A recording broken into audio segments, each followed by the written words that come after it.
Welcome back to Read and Watch It, the podcast about books, movies, and everything in between. Today's episode is going to be a little bit controversial.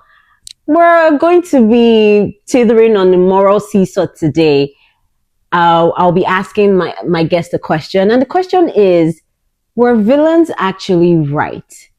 I mean, we'll find out today because this is a morally questionable episode. I have someone with me to discuss this, and with me is Motorayo. I'm back. She's back and back again.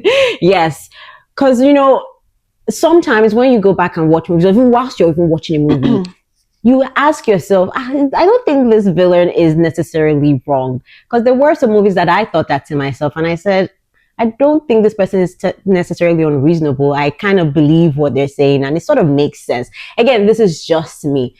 Don't come for me, but that's just how I'm feeling. And that's why this episode is going to be a little bit controversial, because it really is a moral question that we're asking today. So I'm glad I'm not doing this alone. Luckily, Mo will be here to spiral with me on this one. We are going to discuss the motives and not necessarily the crime. Let's just set that intention. So we're here to discuss the motives behind some of the villains in some of these iconic movies, not necessarily their crimes, because I think that's what we need to really differentiate. Right. So like I said, starting off, let's just get right into it.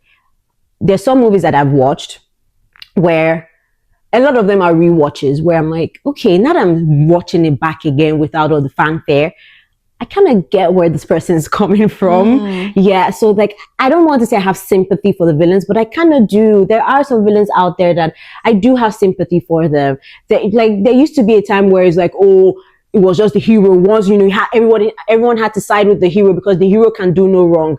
But I've seen some heroes lately where I'm like, you're just goddamn stupid. You are just stupid. I'm sorry to say, like, we have some heroes that are not as charismatic as some villains in right now. Oh yeah. I'm sorry to actually, I'm not sorry to say, it is true. Like, did you see the new Superman? Oh God. Anyways, no, there is a new one. It wasn't bad, but like the way the whole thing played out, I'm like, you're not even that charismatic. I'm sorry. Like, anyways, I digress. But yeah, I mean, in this era where there's like less charismatic heroes and actually more charismatic villains, where we have like the boys and where villains are really doing their own thing, and we have like anti-heroes as well.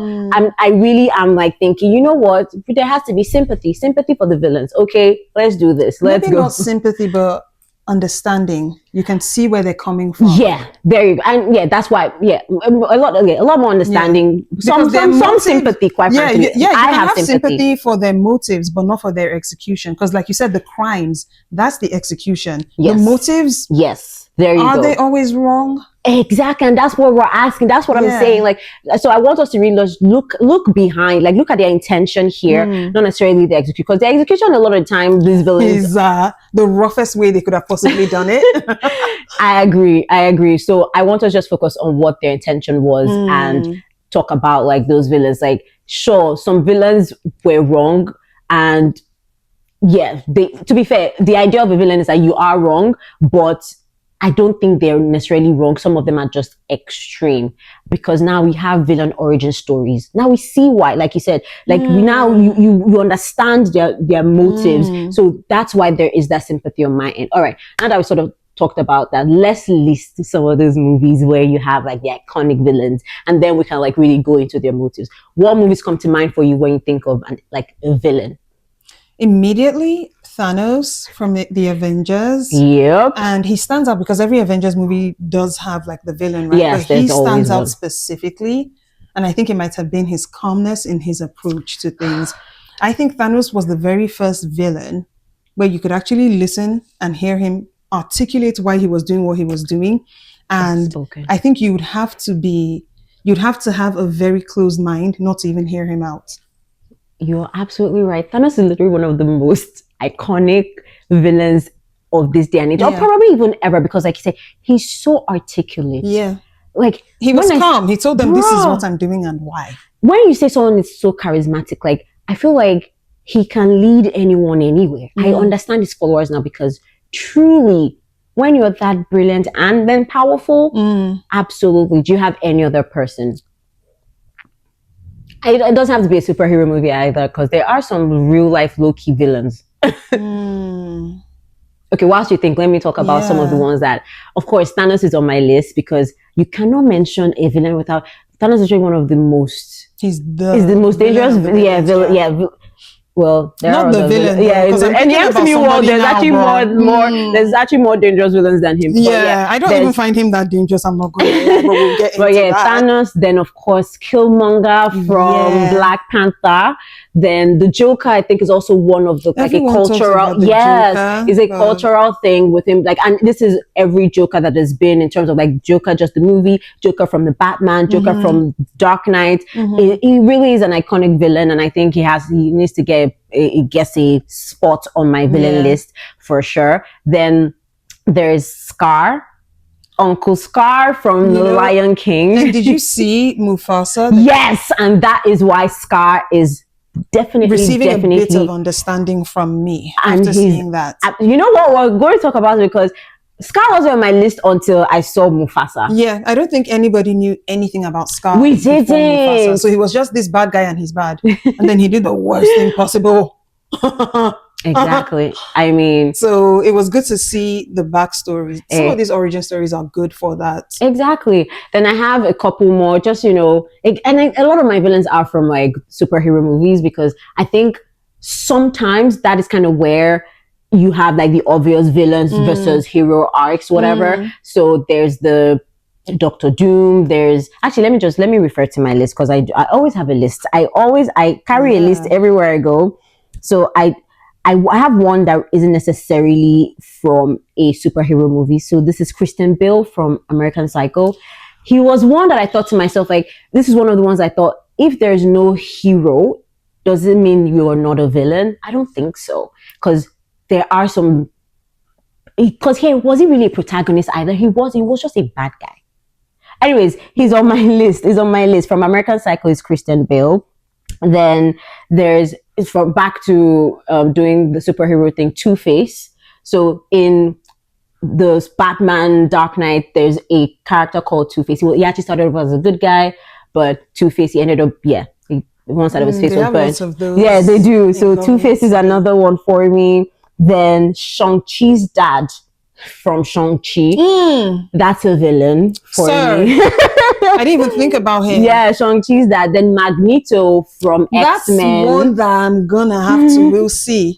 Magneto from X-Men. Then I do have a couple more that are not necessarily from like the superhero world. Is Tommy from Power and Ghost's son. Never saw Power. So Tommy, I love him. I know he was in fact, but I love Tommy. I just love Tommy. But yeah, Tommy, and then Ghost's son from Power. Who I know about. You know about him. Yes, you know about him because of how bad he was. Like, he was a villain in the exactly. That's how you know about. You never watched Power, but you know about the son.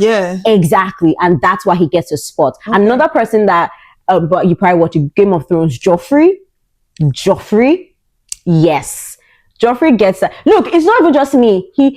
Outside people, normal people just hate him anyways because of what he played on Game of Thrones. And that's not even me. Something to say about that. Do you now? Yeah. It's not even me. And my last villain would be Moriarty from the Sherlock entire universe. I'm not too familiar. I know Sherlock. So Moriarty is like his arch nemesis, and so he's a brilliant villain. But yeah, that's like my list. Yeah. So what's yours? Do you have any more? I love that you mentioned Game of Thrones, just because there were so many villains in Game of Thrones. By the way, true. It wasn't just Joffrey. I agree. His mother was terrible. His father was terrible. Cersei. How do you say this? And then there was the guy who. Do you remember the guy who took Theon and turned him into Reek? What's that guy's name? Oh, the one that cut off his... Yeah, and the one that fired the arrow at the youngest of the Stark boys, and that boy refused to run in a wiggly line. He ran in a straight line. What's the name of that guy? I don't remember the names, to be honest. I'm gonna So that's another... All right. That's a villain, but that's not a villain I can explain anything about. Cool. He did what he did. Okay, so let us focus on just one or two of these villains, right? And really talk about their motives, because we have listed a lot. So what villain would you pick to defend? or not defend. Actually, Not defend. you could but pick one to defend or not defend. See their point of view. Okay, I'm going to start with Thanos. All right, Thanos. Okay, I'm going to start with Thanos because he looked at the world. He saw that, okay, everything's going to hell here. And here's where the problem. And then he was like, okay, we can reduce the population. If there's fewer of us, maybe things will be easier. Yes. Intention is okay. Yes. I'm not saying let's reduce anything. I'm not saying we should reduce people. Where I can reason with him and why his execution was a problem for me was the random selection he was going to use. So it was going to be him getting the Infinity Stones, then he snaps his fingers and half of the population disappears. What half? Okay. Which half? Okay. I don't think the random selection of the half was going to be okay. If he had said, oh, the world is so problematic, let's finger snap away everyone who makes the world problematic. Who am I to say no? I gotta jump in here. I have to jump in here. Okay. I'm sorry. Look, I think his execution is actually the best execution so far from a villain because random selection is really the most fair and efficient way that could have happened because like he said, his motive is actually right. Like he has seen it play out already, not just on his planet. That's what's driving him. He saw his planet go to shit because people like, it's like, I don't want this to keep happening. We need to be, because of greed. Nobody could actually agree to who needs to go, who not. Do you know one thing that we all know for a fact is that we're all going to die. But guess what? We never choose how we die. Only some people get to choose how they die. Suicide, sorry.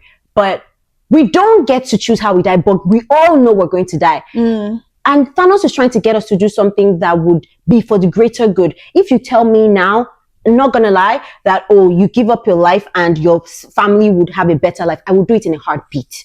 Jesus did that for us already. He died. But was that the choice? He died. Were people allowed to come forward? People were not allowed to, but I'm just saying, like, if that was what if people were not going to be able to make a choice that made sense, let's be honest. So I'm just saying to myself, but who says that the selection has to be up to people? Thanos, you've gotten the Infinity Rings.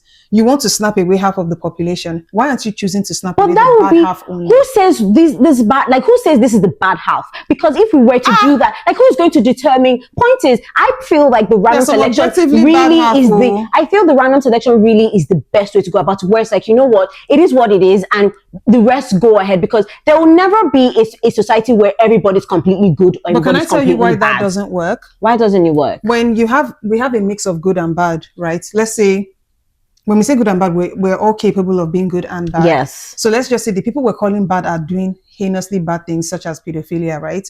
Then people we're calling good are people like us who you've never committed a crime. I've never committed a crime. We have no interest in doing weird things with children or doing any. Do you understand what I mean? We are almost not affecting the world around us in a bad way. Some people are affecting the world around them in a bad way, right?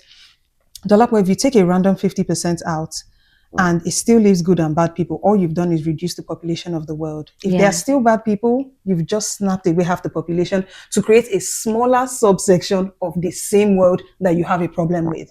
Why you have to take the bad people is you have to weed out what is the problem. So if you're saying we're a mix of good and bad, you take away 50% and it's still a mix of good and bad, Oga, you'll be finding yourself snapping again in a few months. So the problem for him was overpopulation. It wasn't that, bad people are making us have less resources. That wasn't what it was. It was that we have too many people to fewer of us. Would go away. So will the evil go away if there's it wasn't about evil. So it wasn't about evil. That's what you need to understand his motive. It wasn't about evil. Mind you, he had seen this already play out where on Titan, like what happened to his people was that they literally were desecrated because they didn't have enough resources to feed these people. And then he went about to other places to try to help them. And those other places were actually thriving once they had their population halved. So it wasn't about, I need good people on this planet and I need good people on that planet. But I really think, like I do, I really don't think whatever issue you fix, it's going to give them 10 years after you've taken away half the population.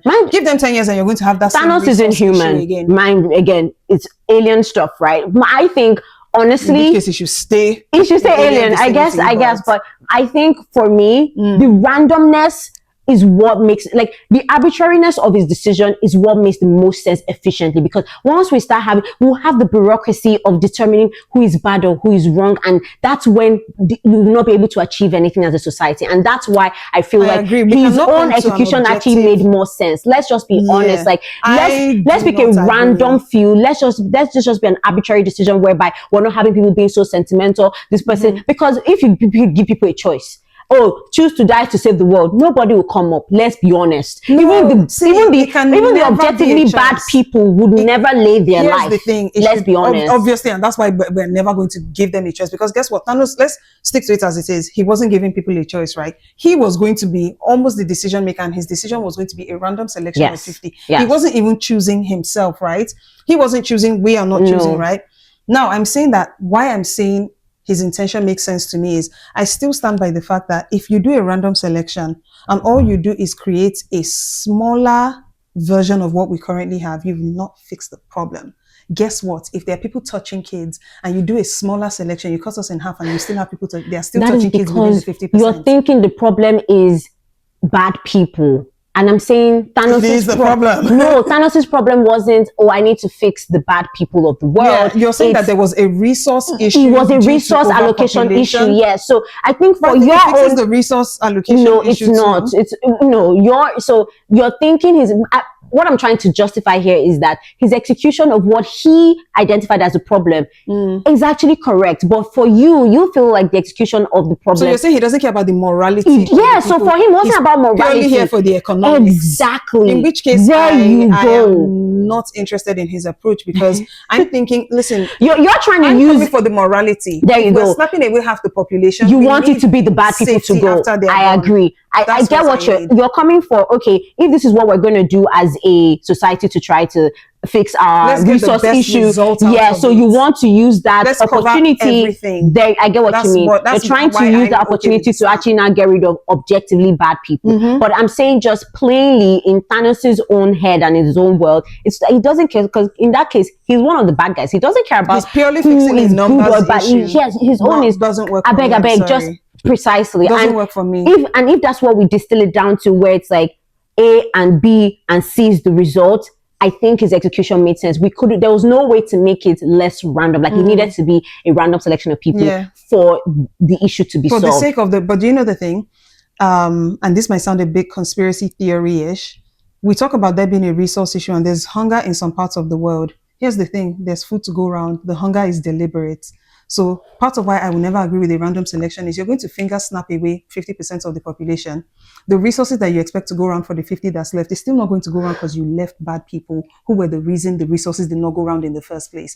So I understand that he's trying to fix a resource issue. Thanos, I think you should fix the resource issue by removing the people who created the resource issue. Okay. There's enough to go around. Are you not afraid that you might be one of those people if that's the way the decision is going to go? If as objectively well? I have been deemed to be a problem on this world, let me go. All right, that's good. You know what? That's all I wanted to know. I'm not going to stick around while people are hungry because and I'm like, oh, let me stay. And you think those people that are doing these things, like the warmongers and all, do you really think they would be fine with wanting to Hell go? no, that's why exactly. Hell no. So, and my thing is, if we already know as a society that we're all gonna die, like if we were really truly all good people and cared and all these things, you already know you're going to die. You don't choose how you die. Might as well do it now, knowing that you're living behind the better world. Like I would prefer that, where I know that, you know what, it might be all my entire family wiped out, might be entire generation wiped out, but if there's the chance that whatever is left is going to be a better world, at the end of the day, I'd rather die for a cause than just die. And that's why if Thanos was to make his decision based on morality, you wouldn't be going anywhere. Because the person who is saying I would rather die so that the world can be good, trust me, the snap isn't going to catch that person. The snap is going to catch the person that is so evil and trying so desperately to hold on to life so that they can do what, keep making billions, keep keeping people hungry, keep creating fake meat so that people can get sick. The truth is, I'll say, that's why I say I understood where Thanos is coming from. I understand what you're saying, that it's a resource issue for him. He's like, cut the population in half so that there's enough to go around. I'm saying, Thanos, let me offer you a different perspective. There still won't be enough to go around if you don't take out the people who are the reason there isn't enough to go around. Because there is enough to go around. Gotcha. They're just making sure that it doesn't go anywhere. All right. That's yeah, so it's fair almost like I'm offering Thanos a different perspective That if he's too. willing to listen. He wasn't willing to listen to nobody, but Yeah. I get what you mean. So I will pick my own person, and Yes, this will yours. come as no surprise to anyone, is Killmonger. I don't know if this is because it's Michael B. Jordan, if it's because it's Black Panther, but all that put together is that it's Killmonger's motive was really something that I personally could identify with.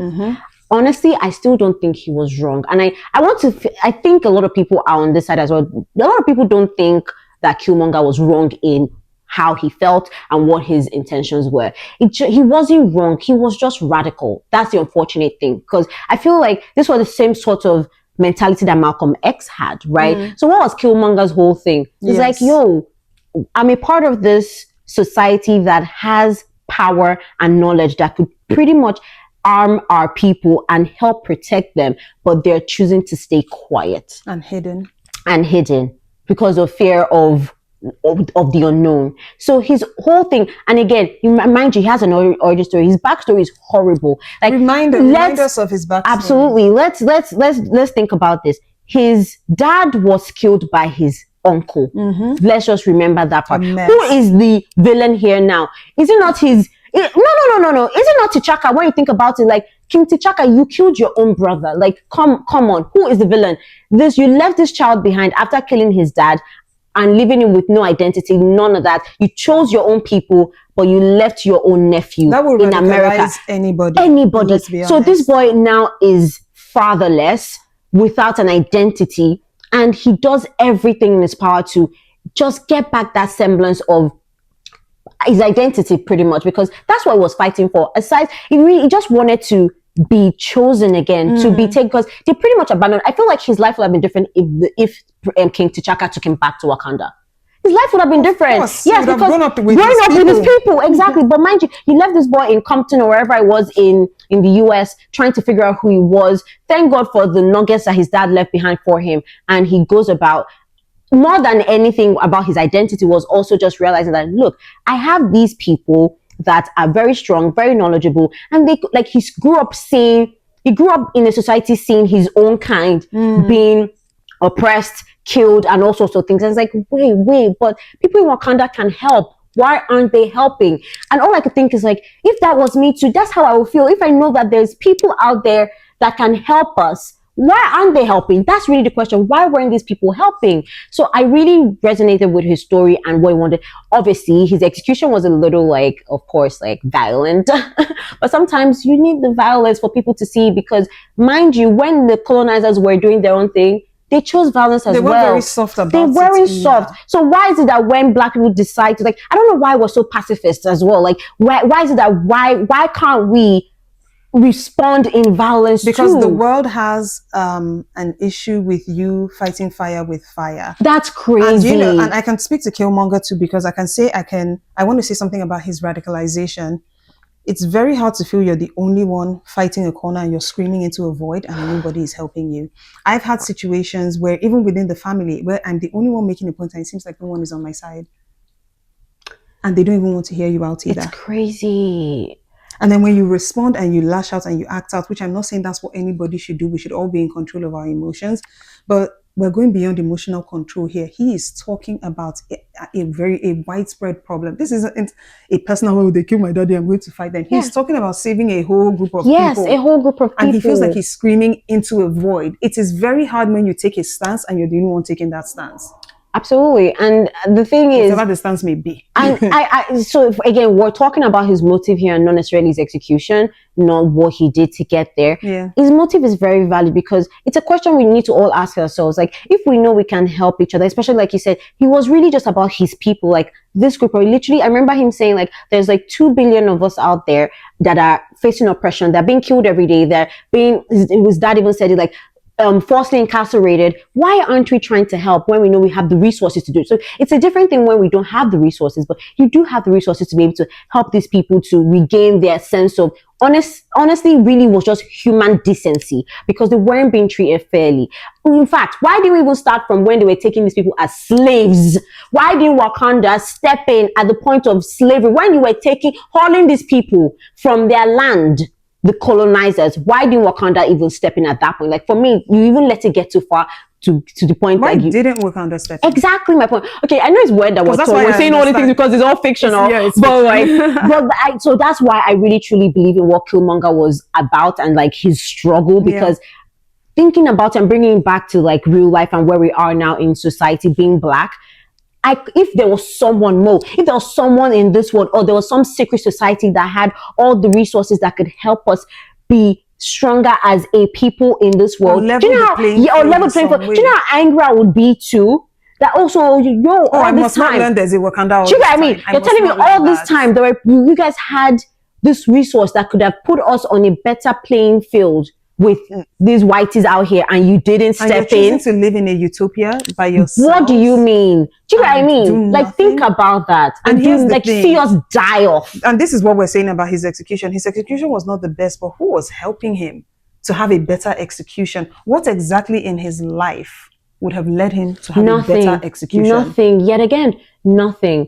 So anyways, that's my thing with Killmonger, and that's why he's my chosen, because I feel like it's also really like it's real life playing out as well. Like, it's a fictional character, but it's what's happening right now. Like, like when he went to the museums and he was seeing all, as Nigerians, all our artifacts. Literally everything was from Benin. It was from this. Like, the day I go to that museum, I'm going to be touching everything. Oh, yeah, I'm the British Museum. I'm not. For how long you lived in the UK? You still I don't want to get angry, because I'll get in there. I'll be like, that's mine. That's mine. That's mine. Bro, that's mine. Do you know how they've been litigating over that for years? And of course, the British don't want to turn it over. So I remember that museum seemed so, and it's like, oh yeah, from the beginning, they couldn't even pronounce Benin properly. Let's even start there. But that's because you don't own it to start with. You don't. And again, colonization, the problem that started it all. Like, we are here because of colonization. Let's just be honest. We're here because of slavery. We're here because of colonization. Like, they came, took what they wanted, gave us scraps, brought their problems with them, and left us with nothing. Mm-hmm. It is what it is. So that's it for me with Killmonger. Yeah. I think really Killmonger was just saying what the hero could not say, and I guess the hero, you can help. Why aren't you even? I think Killmonger is that you can help, and I see his point, because why aren't you even considering it? That's what I'm saying. That I see where the Wakandas are coming from, but my issue, just like Killmonger, why aren't you even considering? Have you guys run the plans? Have you tried to see? Have you tried? Is there a plan? Maybe Killmonger should have come to them with a plan also, because his attitude was.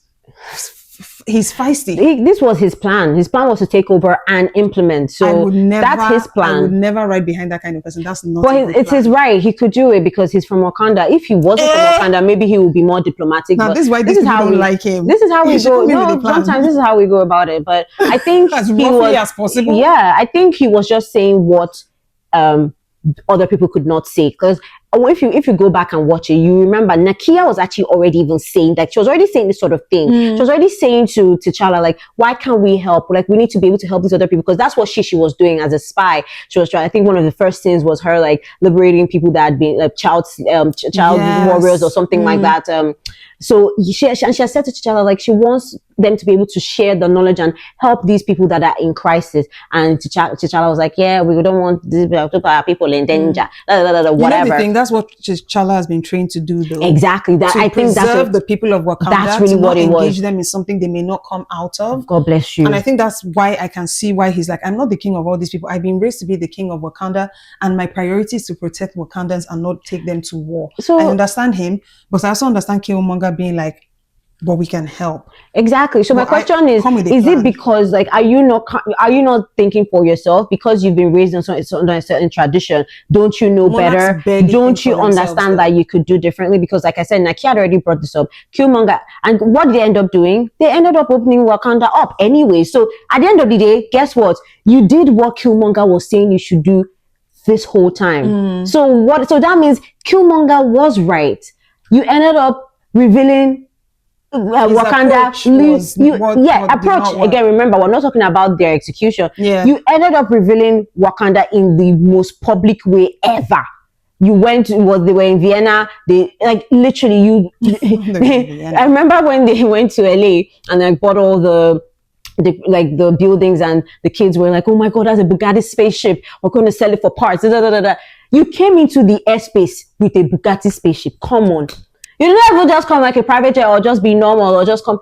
They flew in from Wakanda with a spaceship. So you ended up now I revealing. think poor execution on everyone's part because, like I said, T'Challa as a monarch, monarchs barely think for themselves. They are raised.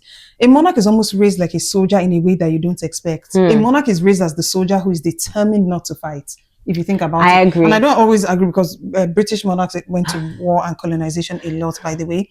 But when you think about somebody like Queen Elizabeth, her priority would have been keep these people safe. I have been tasked to keep these people safe. T'Challa was coming from that.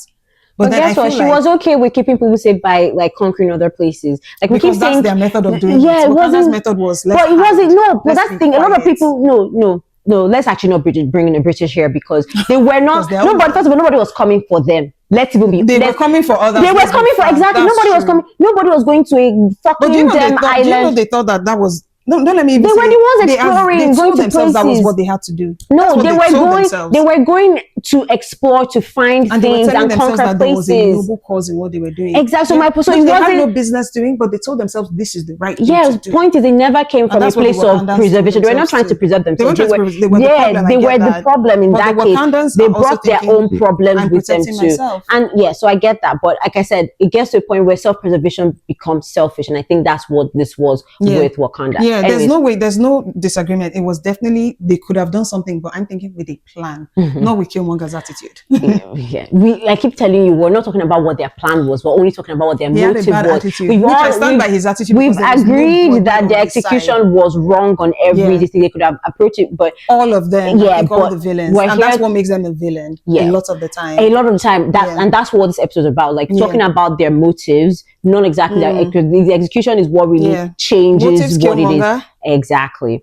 All right, moving on to what I would consider, like, because I think like Killmonger and Thanos are like really, really like extreme and like hard hitting Obvious sort of villains, obvious villains. What would do you have any other villain in mind that's not necessary? Because I feel like not all villains have to be conquerors, or they want to conquer the world or change something radically.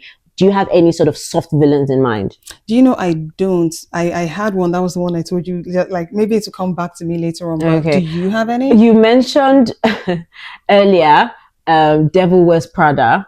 I think, did you say? Oh, no, anyways, Anne Hathaway. So you had mentioned Anne Hathaway and Devil Wears and Hathaway and Miranda Priestley came to mind because when that movie came out, like there was such a huge thing about how she was horrible, she was the devil, this, that, and the third. And I think Loki, like she has been, like the title of the movie is actually called Devil Wears Prada. So she was the devil, literally. She was like, who is a different, like, what's a villain aside the devil? Do you get what I mean? Like that in title, even the villain. That's the villain when you think about, like, just from the title, The Devil Wears Prada. Miranda Priestley was a devil in quotes. So in my mind, of course, I don't think of she was hard. She was a hard-hitting person.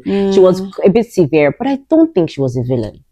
I think it was just society. Like she was in I don't know. Society is just weird with women in power, women that choose to be strong, or women that never accept anything less than perfection, and then you term them to be villains. Because if it was a man in her position, I don't think he would have been portrayed like that. I don't think anyone would have expected anything different from a man in that position. And I think before we even get into the genders, don't you agree that it's hard to get to the top? It's even harder to stay at the top. Exactly. Because people are trying to bring you down. That was what I saw when I watched The Devil Wears Prada. I was this woman has to go hard to keep what she has gotten here. Precisely, because they will come for her. It was one of those things. She was just someone that demanded excellence because, like you said, it's hard to stay on the top. If people smell an iota of like kindness or vulnerability, vulnerability from you, immediately they'll clear you for no reason. Thank you. She was take you out of that. She was in a very tough industry, male-dominated industry. She needed to keep up. That way she wasn't caught. Like, I think the way they sold her was just too tough, too hard. And I think it had everything to do with the fact that she was a woman. Because if it was a man in that role, it would just be like a normal everyday man. it will not even be the devil. Do you get what I mean? Like, because that's how you expect men in this role. We just go, I was a powerful, strong I man. would still think he was a devil, but the thing is, they wouldn't use that word to describe him. Yes. And they have very much softer words to describe men who are doing the exact same level of bad thing as a woman. Yeah, They say agree. he's the boss. They say she's a bitch. Thank you. So that's why I wasn't buying the whole Miranda Priestley is evil thing. But that's what to me, she was impatient. And I feel like a lot of the time when you're impatient and you speak from a place of impatience, people interpret it as you having a desire to talk down to people or be mean to people. But this is the boss. She runs the whole thing. So you're talking to her in one ear. She's thinking about something else on this side of her brain. Somebody else is talking to her in this ear. She's balancing everything. She's going to come out and say something impatient. It's going to come off as rude. Meanwhile, she's just trying to balance a lot of spinning plates. She was just a woman with ambition that wasn't going to apologize for it. She had no apology for how strong or how she wanted to execute her plan or her vision. And society can't take it. Society cannot take a tough woman because to society, a woman has to be soft. So the fact that she's motherly. Yes, the fact that she was tough is why she was being vilified. Is really the reason why they gave her that villain title. We're not saying she wasn't mean, but guess what? There are mean people everywhere, whether they're CEOs or not. You don't have to be a CEO to be mean, or you don't have to be. Do you know what I mean? Like, there's mean. In fact, there are mean kids. There's mean people everywhere, but simply because she was a woman in this position is why I feel like, and she was tough, is why I feel like she was vilified. They expect someone that, because you're a woman and even though you're a CEO, you should be softer, But nobody expects that of a man CEO, for instance. So I feel like not just a man CEO, Dolapo. Within that company, Miranda Priestley is at the top. They would have had a trickle down. There would have been managers of different departments. I promise you there is a male manager at that company who is under Miranda by several levels, by the way, but he has his own subordinates that report to him, and he was worse than Miranda. I promise you. And no one will ever point that out. I promise you nobody's going to talk about that guy because I work as a job too. And I understand that even men who are not even in any position of seniority talk down to people. And you're not even the one running this show, and you're already talking down to people. Imagine if you were Miranda Priestley. Yeah. Anyways, what happened then? Yeah, so that for me is like my own subtle, like what I would call like what a soft villain was. But again, I don't necessarily, because I'm here on this episode to defend the villains, okay? They were not necessarily, again, because we're talking about the motives, not the execution. Miranda for me was just a vision of a woman that just needed to be strong and remain in her power, but society just couldn't take it. Again, not to say she wasn't mean, she was mean, but it is what it is. And at the end of the day, some villains are wrong. In fact, most villains are wrong, especially in their execution. But I think we've been able to successfully identify some villains with motives that we can actually relate with and we think are true and totally make sense. But at the end of the day, what truly makes you a villain is how you execute your plan. And I think it even relates to just real life. Like sometimes you have a good intention, but it's how it comes out of your mouth is what really matters to most people. When a villain doesn't have any depth whatsoever, that's just a villain for villain's sake. But look at Killmonger now. We can trace back where he's coming from. Right. What happened to him? If you even say we don't want to talk about his childhood, if we say we don't want to talk about that, today what he's fighting for makes sense to us. We understand what he's fighting for. He's asking for a good thing, not a bad thing. There are some villains that they're not asking for anything. They just want to wreak havoc. Who's going to defend you? Yeah. You know? Yeah. All that to say is that because we're understanding the motives doesn't mean that we're justifying their actions. Again, we understand their motives. I sympathize with them, so especially the ones with like a bad origin story. But it doesn't mean we're justifying like what these villains were or whatever. So that's just to clarify. Anyways, let's switch gears. I'm going to ask you a few questions. Oh my God. A couple and a few questions. Who is your best villain? And it can't be one that we've mentioned. Oh. The best performance by a villain, I think everyone will agree, was the Joker, specifically Heath Ledger's The Joker. I think that's the best villain performance. That's a villain you can't take your eyes off of. I don't want to get into his motives or intentions because I believe there's a lot of mental health at play, and I don't want to get into that. I don't understand what made that guy that's fine. But I think that was a very delightful villain to watch. I'm sorry, I think so. That's nice. My best villain would be Moriarty from the Sherlock series, because there's a lot of like Sherlock shows and movies and TV, like just everything out there. But I like Moriarty as a villain because first of all, he's Sherlock's arch nemesis. So there's always a thing, and he's just brilliant. He is like the fact, like I like a I like a villain that is brilliant. I don't know. It's just the fact that Moriarty is brilliant, and seeing the people that have played Moriarty in like recent times, I've also liked the sort of characters. So it's another thing that makes me like Moriarty as a character, as a villain more. So specifically the Sherlock, so the UK BBC Sherlock series that was played by Benedict Cumberbatch. Oh, By the way, that's my babe. I love him to death. So Benedict Cumberbatch as Sherlock, and then I need to see that Moriarty. then. Yeah. You haven't seen it? Don't think so. Oh my god! I don't think so. Like, I know what you're talking about, but I don't think I've seen it. Okay. But you know what that reminds me of?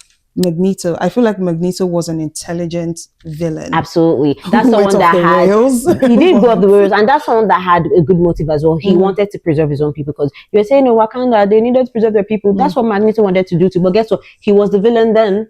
Yes, he just wanted to protect his people. Like, oh, we need to protect ourselves. Like, these humans are coming for us because we have superpowers. We need to protect them. But he was a villain because of what you're saying Wakandans were doing. Yeah. So why are they not the villains?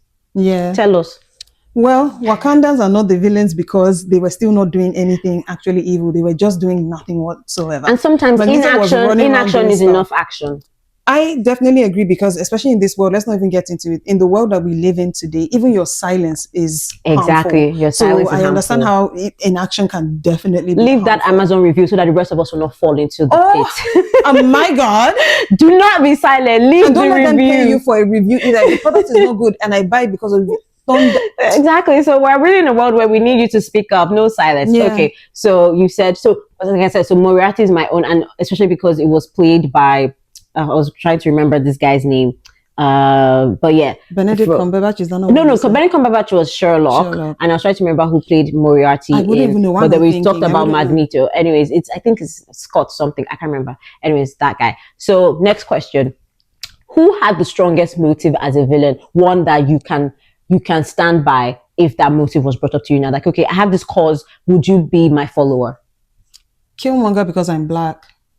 Okay. Love it. I'm black and I completely get. Do I love the way he went about? He was spicy to everybody. Hello, auntie. Hello, auntie. Like, if I was the auntie, I'd be like, oh, get the fuck out of here. And that's pretty much what Angela Bassett had for. Like, she's like, don't, like, nah, get this nigga out of here. Like, you know, and I understand that it's not as if he had an opportunity to have a calm, sit-down conversation with these people. Let's also talk about that. He came in the way he came in because that's the only way he could have come in, exactly. in my opinion. They couldn't have accepted But I understand him as a black person. If I told you I must not learn that there's any real Wakanda anywhere. Because why are you? I understand that you guys are like, oh, we're protecting ourselves, you know. But it's not like I don't understand where you're coming from in the sense that becomes selfish. I completely understand where you're coming from, but I'm also saying that that's what they're thinking. But as I'm not from Wakanda, I can't agree with it. Yeah. What about yours? Yeah, you already know, like, Killmonger had the strongest motive, and I feel like it's a similar motive with Magneto in terms of like helping your own people. Like, I think it's very similar. It's also self-preservation, to be honest, to some extent. Self-preservation is very different.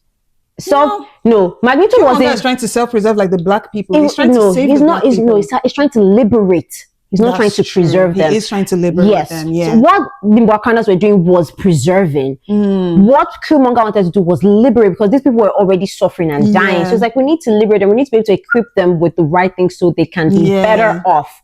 So that's what he was doing. He's trying to improve. He's trying to improve, exactly. Not maintain what. So, and for me, Magneto had a similar thing where it was like, yo, people are coming for us. We need to protect ourselves from these people. So it's like, just that idea of like anything that comes to helping your own people to fight against whatever oppression that's coming your way, that motive I can get behind. But with Magneto, sometimes you overcorrect and you turn the corner and now you're the attacker. But guess what? That's the thing. It's one of, is that scenario where it's like, you shouted first, but because you reduced your voice, it now seems like I'm shouting. That's craziness. That's huge. That's what society is like. And that's what was in Magneto's case as well, where it was people hate retaliation. They hate retaliation. They cannot stand retaliation. Thank you. They can't stand retaliation, because guess what? Magneto was on his own. These people were on their own, just living their lives. And immediately humans like, they're a threat to us. They're a threat to... Mind you, they hadn't done nothing. You're even more of a threat to yourself than these people were. So that's really what it was. He was just reacting to what the humans were doing. But for some reason, people cannot stand this. People can't. That's why I said earlier on, the term don't fight fire with fire that term was created by somebody who lit the first fire and It doesn't was want you to created by a reciprocate. bitch. Yes, or someone that doesn't will want you to reciprocate. they will throw a stone behind their hands. That's the kind of person that invented that. I've literally had that incident with people. Like one time back in school, a girl was throwing sand at me, small bits. I took a handful, threw it back, and I was told to stop. Well, nobody told her to stop. She's what I mean. I hate that. So it's like, for me, that's injustice, because and it's always the initial aggressor that wants you to go. It's like I strike you and I say, don't hit me back. What? So I understand. And sometimes, like I said, it can still make that villain then and even the term villain in this instant, because you guys started it. But do you think who truly is the villain?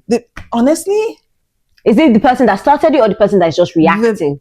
They love to call the reactor the villain. Let's be honest. In this specific X-Men situation, and in any of those shows where we've seen where people develop powers, do you notice they just? Anyway, I wanted to say if such a thing existed in the real world where we started to discover that people had powers, but don't worry, I'm not going to ask that question, because there's a particular country of them that will come after those people. I won't say anything. Okay, I'm just thinking I wouldn't mind. All right, let's move on to another question. Yeah. Who was a delusional villain for you? Who was a villain that was just delulu, like, bruh, you're just crazy, straight up crazy? I don't want to say that, because that would Okay, that will go into the people with the mental health. No. Just someone that just had someone like that just had a silly motive, or you're just like, what are you even on about? Like, you're just delusional. What's the name of that babe that just said Joker? Is it Harley Quinn? Yeah. don't like anything. Like, don't be silly. Don't be silly. Yeah, Harley I don't Quinn know if is we were supposed to be able to relate to anything, because I feel like I watched the movie and it was almost like, oh, you're a woman like her. Can you see where she's coming from? I can't. No, she was actually definitely, because guess what? You know, she was initially the Joker's therapist. Yeah. So she was delusional. She developed that issue. She developed just she plucked it out of the sky. I don't see her having. Look. We can talk about Thanos and Killmonger and Miranda Priestley all day long. I have nothing to say about Harley Quinn. She did what she wanted to do. And I'm not interested in that. She definitely was a delusional one. That's actually a really good answer. Harley Quinn is a delusional one as a villain. Who will be my delusional villain? This is gonna be. You know what? I would do Harley Quinn as well. Because I think my mind is whatever I answer might not be as good as Harley Quinn. Yeah, I'm trying to think about other Avengers villains. No, it doesn't have to be. No, it's just that Avengers is what I've seen.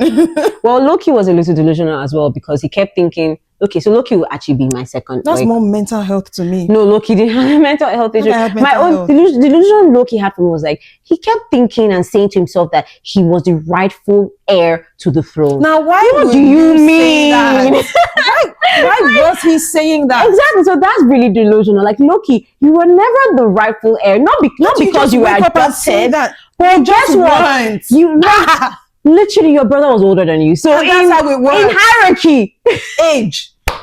Thor was always going to be the king before you, bro. What are you on about? Like, are you just the firstborn and you don't want anybody to take your spot? No, not that. I'm just saying that was just delusional. He kept saying just like he was the rightful heir. It's like, bro, you never want. Guess you what? Can't just say even stuff. Thor at that point was not even the rightful heir, because he now found out that he had a sister, an older sister. So she was the rightful heir to the throne. Yeah, I love Loki Loki is, like, to me, like the Joker, very gorgeous character to watch, very interesting. It's easier to write a villain than a hero. Because a villain can be funny. The heroes usually aren't. A villain, look at all the lines Killmonger had. T'Challa wasn't anywhere near as funny. No, he had some funny moments. It was funny, but not delete that footage. That was funny. So, but But it's easier. I think writers have more fun writing, and writers can tell me they have more fun writing a villain, especially a villain that's allowed to be funny and crazy and a bit mental. They must have had fun writing Harley Quinn by then. Okay, but another question for you. Who is the most gorgeous villain? In terms of beauty? Whatever, like, you're like, oh, this looks great. The villain that would make me want to be like, yeah, I get your point. Killmonger. I'd have been like, yeah. Look. I'd have been like, even the clip we just saw, my eyes were, I don't mind. That's a bit of me. I don't mind this villain at all. Is he a villain? Look, he's fighting for our rights. Michael B. Jordan can play a burger and I'll eat him up. Gorgeous man. Like, even with the scars, like the scarification, I remember the fight scene where he took off his shirt. I was like, damn, this man is. I will follow you. And then there was a bit of like hip action. I could see a little of his. I was like, okay. My God. your trainer, like whatever, like, and you know, if we've seen him in Creed, he's just gorgeous. Oh But my you know God, what? yeah. I'm going to say someone else because Michael B. Jordan is my babe. If you're watching my this, God, I think who? I'm your soulmate. You just don't know it yet. But let's move on. I'm gonna choose someone else. Just to. I didn't know we were gonna do this. I didn't know we were gonna do this. I would have come prepared with my pitch. I didn't know we were gonna do this. No, never mind. But I think Captain Rogers is a. Oh no, he's a hero. Why am I choosing Steve, him? No, Captain America. No, not Captain. Winter Soldier. Bucky. Bucky was good looking. Because first of all, Bucky was Winter Soldier and he was a villain in Winter I Soldier. don't like people that don't chat a lot. He wasn't talking He wasn't- much. I mean, I'm not So because he wasn't talkative. very moody, broody. But I feel like he won't even say looking. what will make you. Killmonger will say some stuff and you'll be like, oh. Killmonger, they're trying to kill you. Let them kill us both. But I'm like Bucky. I'm like, I would get over Bucky was Bucky really quickly because I need him to speak. You need him to be chatty. Yeah, the Bucky before they turned him into the Winter Soldier was fun when he and Captain America were young. So before he was a villain. He always had that villain in him. He always had that dog in him. Okay. Anyways, So, but yeah, I think we definitely Bucky beautiful. Yeah, good, even with the looking. bionic arm and everything. Yeah, like with the arm. For me, with the arm is like, okay, you look good still. Like, damn, you like a still. bionic arm? I mean, you never know. Okay. Bionic arm guys. Right. Okay. Drop a comment. Who, if anyone was to run for, of all the villains, was to run for office, who would you stand behind? Like Miranda Priestley will run the country the same way she ran her business. And was that a successful business or not? I'll wait. Yeah, I think Miranda is definitely very charismatic. But another person that is very and I think we've already said this, Thanos was so charismatic. Guess what? He is a leader that you will listen to. Exactly. Like in this day and age where we have some leaders that is like, what are you even saying? Like, please take away your Twitter.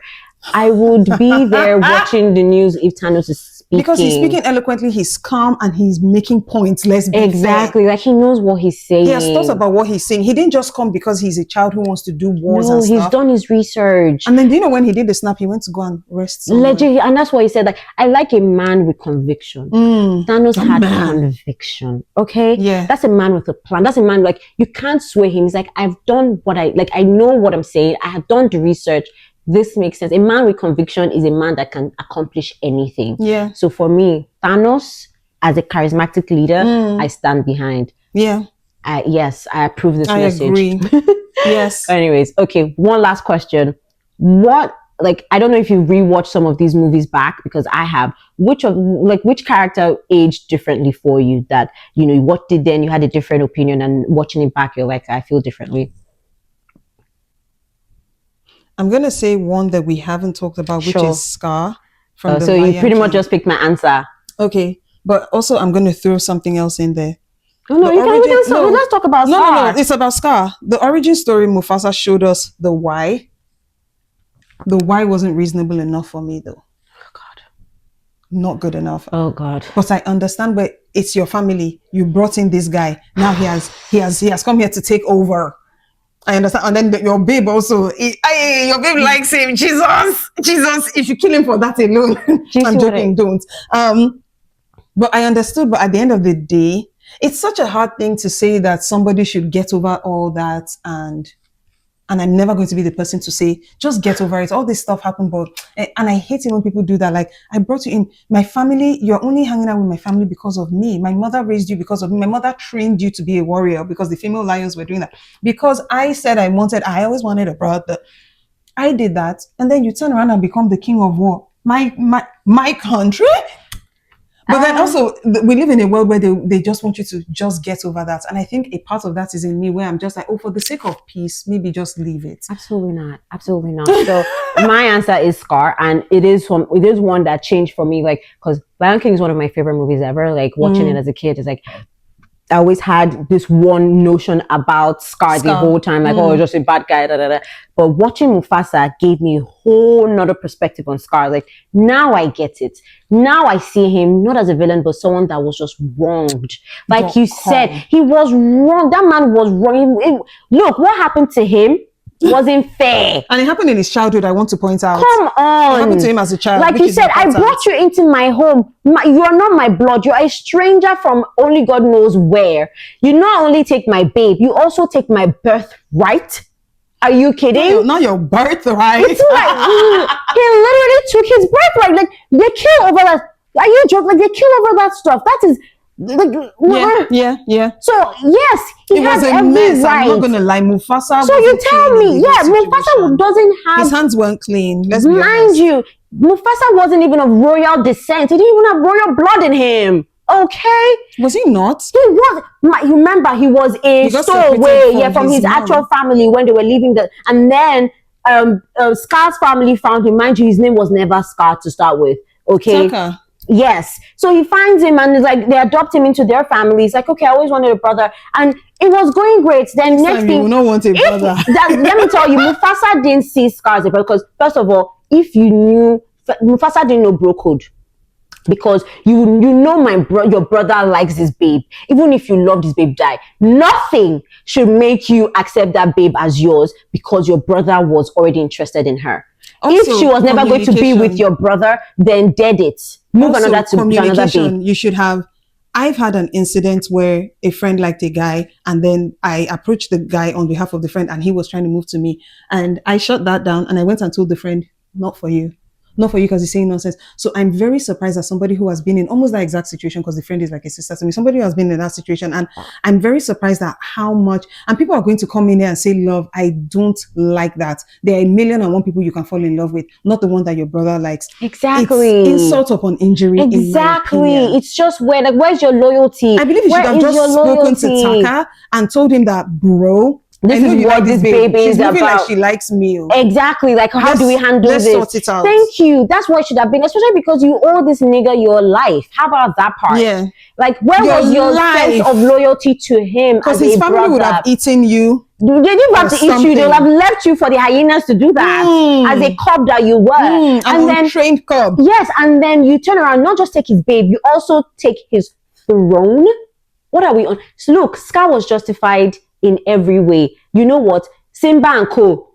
straight dead immediately as they are giving birth. I will stop. If I was Scar, I will stomp on his neck immediately. You will not even make it. You will not make it. Oh, you would have been miscarried. This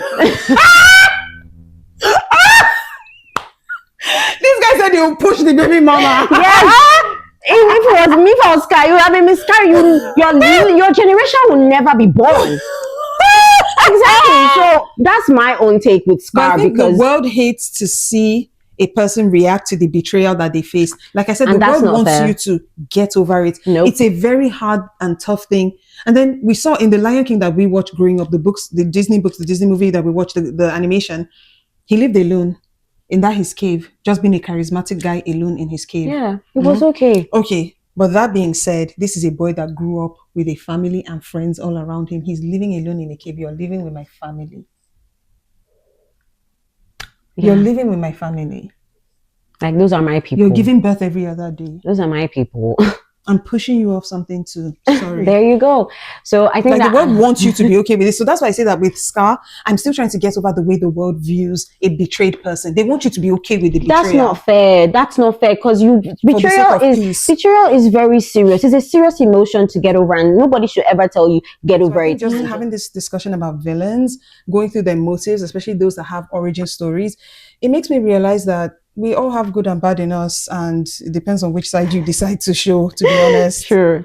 I totally agree with you. Like, that's so true, because I feel like villains are just not on our morality scale. Like, as a society, we decide what's morally right or what's morally wrong, and villains sometimes aren't just on our scale, and that doesn't necessarily make their motives wrong. You know, but I feel like they represent something in society that's like, because like you said, like you mentioned Scar, for instance, like we've discussed Scar, just the idea of someone's birthright being taken. Like, this isn't the first time we've heard of it. Like Cain and Abel, Esau and Jacob. Yeah. Do you know what I mean? Like, that. And I wasn't okay with that thing. Exactly. Did. And for me, it's like the idea. So why is he a villain when this has been happening from time, like way before us? But point is, like, what he was fighting for, or what some of these villains are fighting for, are actual real things that just because they decide to react in the way they're reacting, we'll suddenly, of course, term them a villain. So for me, what I'm trying to